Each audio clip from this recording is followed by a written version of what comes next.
Hi students, welcome to an online day of learning. I know it's going to be a little bit different, but I know you'll be able to do this, especially with these instructions if you watch this video fully to get you through it.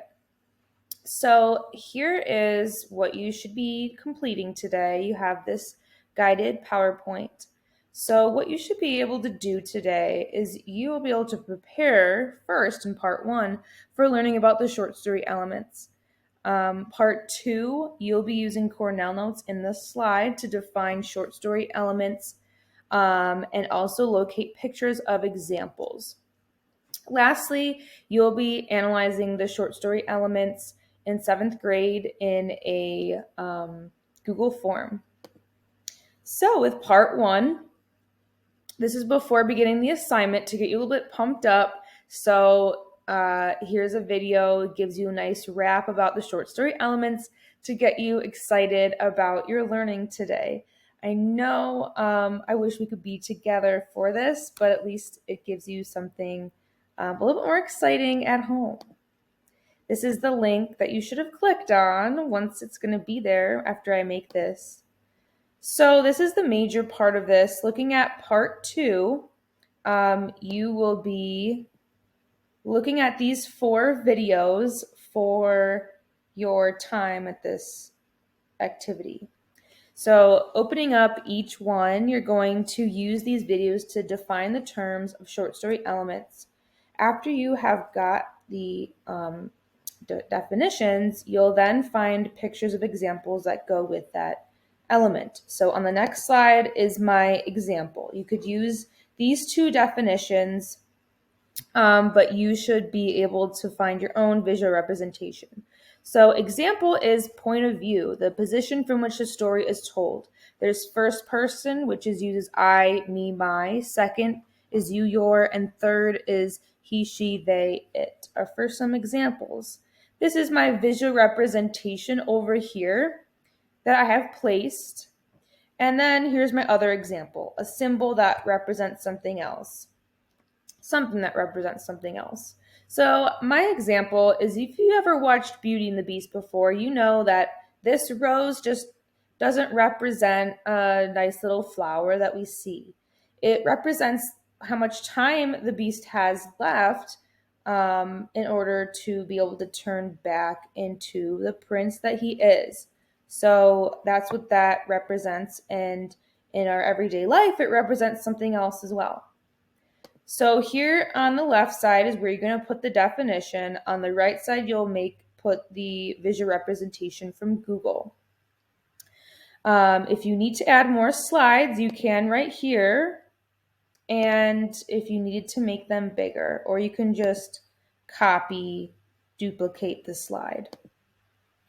So there's the 7 short story elements, and I told you can use my definition for those 2. But the video should help you with setting, plot, characters, conflict, and theme. Next video should help you with the types of characters. On slide 9, we just have the plot structure, which we will go more in depth tomorrow together. We have our exposition, which is the characters, conflict, and setting. Rising action is moving up towards those things that happen that are leading us to the most turning point of the story, the climax. After the climax, you have your falling action and you're leading up to your resolution of how the story ends. So in here, you can put the definitions, then the representation. Lastly is conflicts, the different types of conflict, and a visual representation on the right. Once you're done with that, there is a quick Google form for you on slide 12 for part 3. So you're going to complete the exit ticket using this Google form. So I will copy and paste it so that you can know what it looks like. It is just 6 questions, your name, and then looking at the different short story elements regarding the story 7th grade that we read yesterday. So we read 7th grade by Gary Soto yesterday, so that should help you with those answers. Now, I'm excited to get back to this with you all. So, here is what just a preview what we're doing tomorrow. You are coming in as experts now that you have done this assignment. And tomorrow we will fill out a graphic organizer about seventh grade story. After that, I'll divide you in groups of seven, or seven small groups. Not sure what number yet, depending on how many people are there tomorrow. You will have to create a poster regarding one of the seven short story elements. I will assign each group one.